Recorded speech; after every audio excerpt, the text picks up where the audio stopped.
खुलुमबाय लोगोफोर बे समाव आङो नोंथांमोन गासैखौबो आंनि चेनेलाव बरायना लाबाय। दायो आङो दंफैयो गलाघाट जिल्ला एबसुनि हेडक्वार्टार टेलिसालाव। बेवहाय दिनै एबसुनि जोनोम सानजों लोब्बा लाखिनानै मिरु एबसुनि लोगो आफादगिरि मुस्रि रौमेपि नार्जारि बिथांखौ बिदाय होनाय हाबाफारि बेवहाय लादों। गलाघाट जिल्लाजों लोगोसे गुबुन गुबुन डिस्ट्रिक्टनिफ्रायबो बेवहाय आफादगिरिजों लोगोसे दैदेनगिरि बिथांमोना बेवहाय नुजाथिफैदों। बेनिनो माखासे हाबाफारिखौ आं नोंथांमोननो दिन्थिनो नाजागोन लोगोफोर। थ' नोंथांमोना भिडिअखौ जोबजासिम नायलांबाय था लोगोफोर।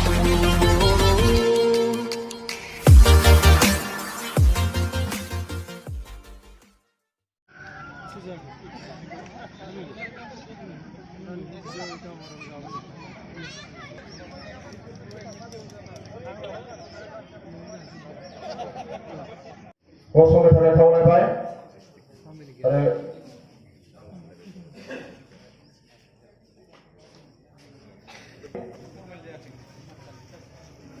जोंनि आफादगिरि नीलेश्वर ब्रह्म, गलाघाट जिल्ला एबसुनि बोसोनगिरि सन्जय बसुमतारी बिथांमोना बरायगोन। जिल्लाया फारि फारि बरायखांनायनि उनाव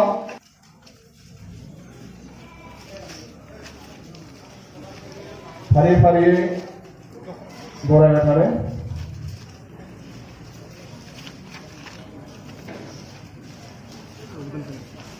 रेखमा शिशुबानी आनसलिक एबसुनि प्रेसिडेन्ट, आनसलिक एबसुनि मावथि बिथांमोन आरो जोंनि गलाघाट जिल्लानि सिङाव थानाय जि दखलानि मावथि बिथांमोनखौ आं साफा साफायै मानगोनां सार बिथांखौ बरायनो थाखाय आं खावलायबाय।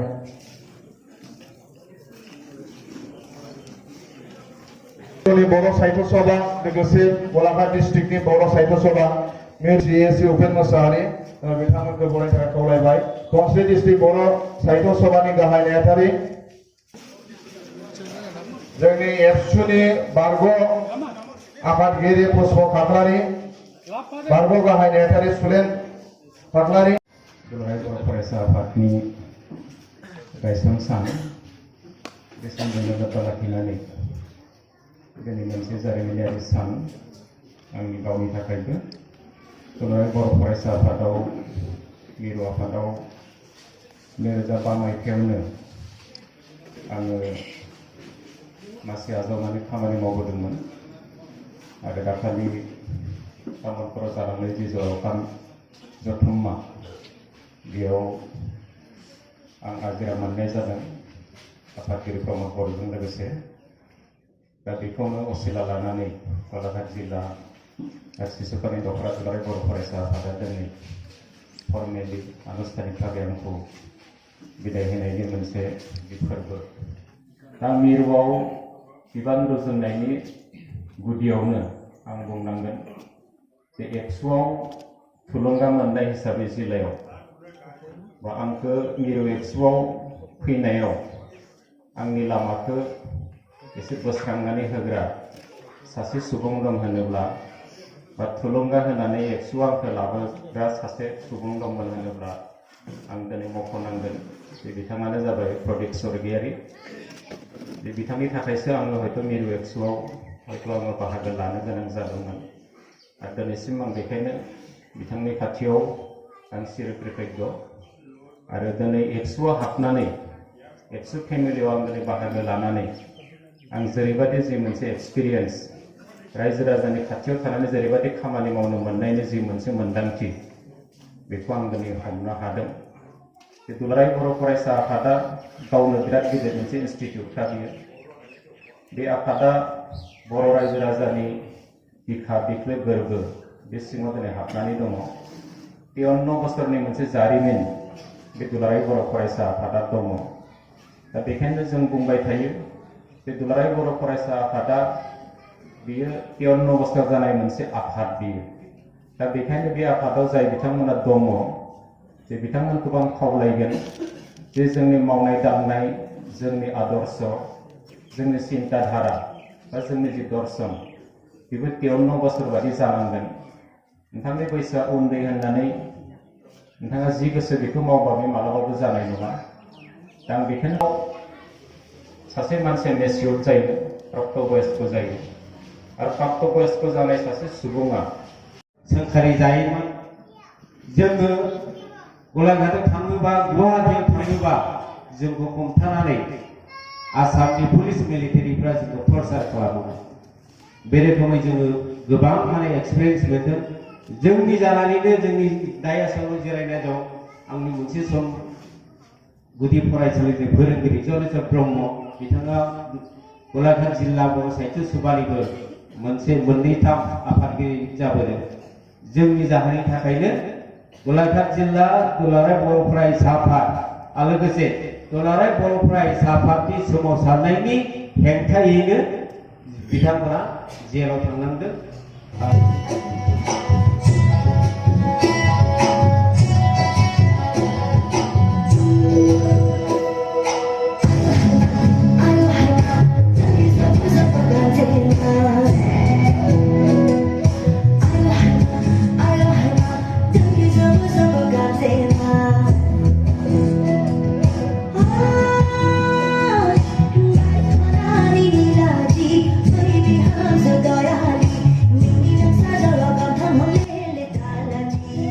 दैदेनगिरि बिथां रमेश नार्जारिखौ जोङो बे आफादनिफ्राय बिदाय होनाय मोनसे फोरबो आं सानो दुलाराय बर' फरायसा आफादनि जोनोम साननिफ्राय दिनैनि ओंथि गोनांसिन मोनसे जारिमिनारिसिन साना जोंनि दाहा नांथावसिन साना जाबाय रमेश नार्जारिखौ दुलाराय बर' फरायसा आफादनिफ्राय बिदाय होनाय बिथाङा बुंनाय बाथ्राखौनो आं बुंफादेरबावनो सानदों जेब्ला दुलाराय बर' फरायसा आफादनि 2005 मायथाइयाव मुसलपुराव जथुमा जादोंमोन बे जथुमायाव जोंनि गेजेराव मोनसे जिल्लाया मोनसे रायलायनाय जादोंमोन बेनिफ्रायबो जों थांखि लाना थाङाखैमोनब्लाबो मुसलपुराव जोंखौ जा मोनसे स्कुलाव जिरायनो बा केम्प मोनसे होदोंमोन बेयाव जों रायलायनाय जादोंमोन बै समाव आं जिल्लायाव बिबान गैयाब्लाबो जिल्लानि बै समनि दैदेनगिरि बिथांमोना जोंखौबो लाफानानै मोनसे सावरायलायदोंमोन जे गाम्बारि मुसाहारि बिथाङा दिनै मोननैथाम मिरु आबसुआव बिबानगिरि महरै खामानि मावबाय दानिया जोङो बिनि उननि समाव जोङो जिल्लानिफ्राय सोर व्यक्तिखौ सोर सुबुंखौ जोङो बिबान होनो हायो बिनि सायाव जे आं बुंदोंमोन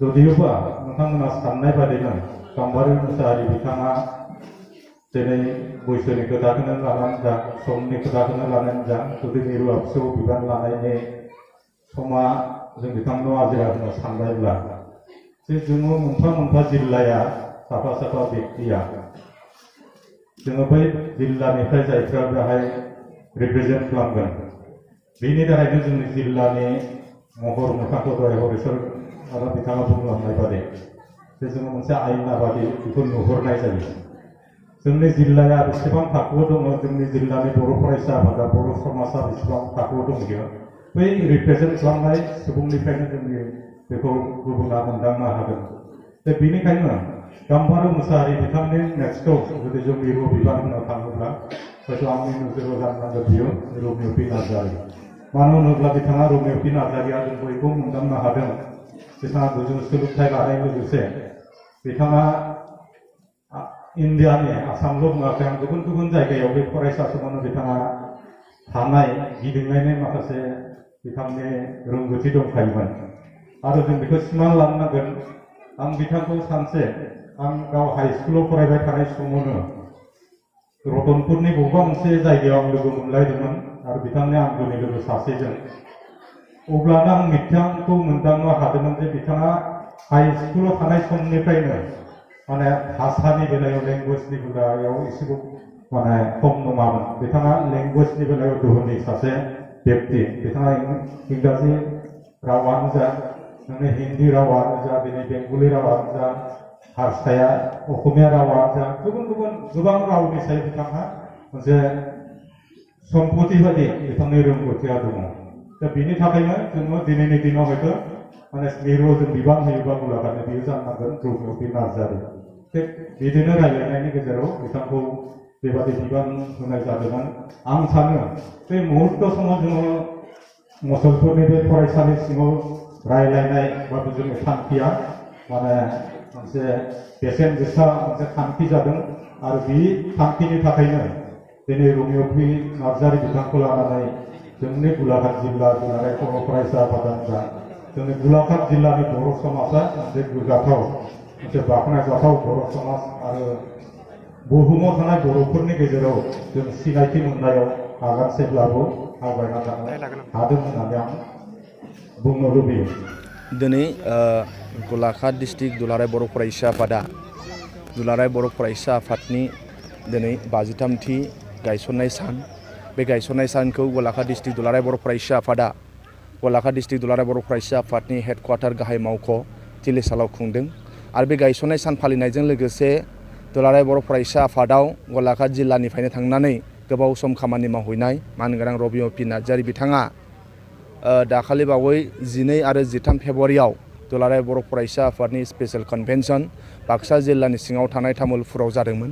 आरो बे तामुलपुरनि स्पेशल कनभेनसनाव दुलाराय बर' फरायसा आफादा गोबां साननानै आरो जोंनो मानसि नांगौ हिसाबै बे बिथांमोनहा दुलाराय बर' फरायसा आफादनिफ्राय रिलिज लानायाव गोबां जोंहा दुलाराय बर' फरायसा आफादा खहा थागोन। अब्लाबो हारिनि गोथार सार्थ खामानि मावनो थाखाय स्पेशल कनभेनसनाव दुलाराय बर' फरायसा आफादनि आवगायनि आफादगिरि प्रमद बर', लेङाइ आफादगिरि रमिम पि नार्जारी आरो सासे नेहाथारि मन्टु बर' बिथांमोनखौ जोङो रिलिज होनाय जादों गोबां जोंहा गेदेर थांखि लानानै। दा बे रिलिज होनायावनो गलाघाट डिस्ट्रिक्ट दुलाराय बर' फरायसा आफादा गावनि डिस्ट्रिक्ट जानायलाय रमिम पि नार्जारीखौ दिनै बिदाय फोरबो खुंदों। बे बिदाय फोरबोआव गलाघाट डिस्ट्रिक्ट दुलाराय बर' फरायसा आफादजों लोगोसे बर' थुनलाइ आफाद, दुलाराय बर' आइजो अनसाय आफाद, UBPO आरो गलाघाट डिस्ट्रिक्टआव गोबां मेलेमजिबि सानसुमै बिथांमोना जिल्लायाव बे बिदाय फोरबोखौ खुंदों। बेजों लोगोसे गलाघाट डिस्ट्रिक्टनि बाहेरानि Goalpara district, south Kamrup district, Kamrup district, Nalbari district आरो Hojai district, Nagaon district, Udalguri district आरो धेमाजि डिस्ट्रिक्टनि बिथांमोनाबो फैनानै रमिम पि नार्जारीनि जे बिदाय फोरबोआव बाहागो लाफैदों। जोबोद गोजोननाय मोन्दों। दा दिनै रमिम पि नार्जारीया एबसुनिफ्राय आजिरा मोन्दों होननानै बिथाङा ओरैनो थानाय नङा। जों अराय सम एबसुआ लुबैयो, गलाघाट डिस्ट्रिक्टनि रायजो राजाया लुबैयो जे एबसुनिफ्राय गदोंब्लाबो एबसुआव फिजिकेलि मेन्टेलि बिथाङा कन्ट्रिबिउसन होबाय थागोन। बर' जाथिनि थाखाय बिथाङा अराय सम सानबाय थागोन।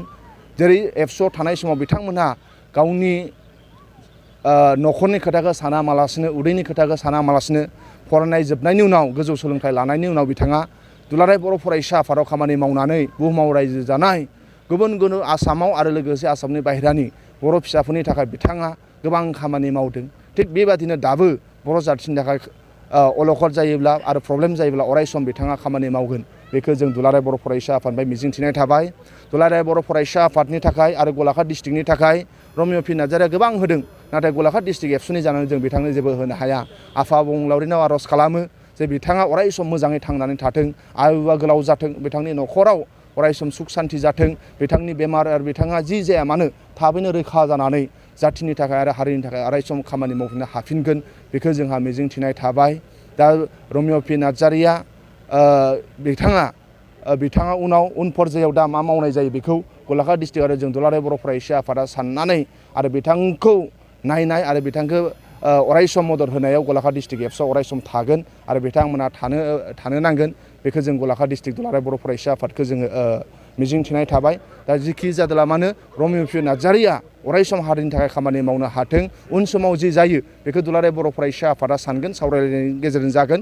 नाथाय दिनै बिदाय फोरबोआ जोबोद गाजा गोमजायै जादों। दा नोंथांमोननि चेनेलनि गेजेरजों रमिम पि नार्जारीखौ साबायखर बिदाय होनायजों लोगोसे बाव बाहागो लानाय मोनफ्रोमबो आफाद, मोनफ्रोमबो दैदेनगिरि, गलाघाटजों लोगोसे गलाघाटनि बाहेरानि दैदेनगिरि बिथांमोनखौबो नोंथांमोननि चेनेलनि गेजेरजों बे हाबाफारियाव बाहागो लानायनि थाखाय आं साबायखर बावहरबाय। गोजोन्थों। दिनै जों गलाघाट जिल्ला दुलाराय बर' फरायसा आफादा नैबे जोंनि हेडक्वार्टार तिलिसालाव जोंनि एबसुनि 53थि गायसननाय सानखौ जों बाहाय जोबोद गाजा गोमजायै खुंनाय जादों। लोगोसे जोंनि दुलाराय बर' फरायसा आफादनि मानगोनां लेङाइ आफादगिरि बिथांखौबो जों बाहाय बिदाय होनाय फेयारवेल मोनसे हाबाफारि लाफादेरदों।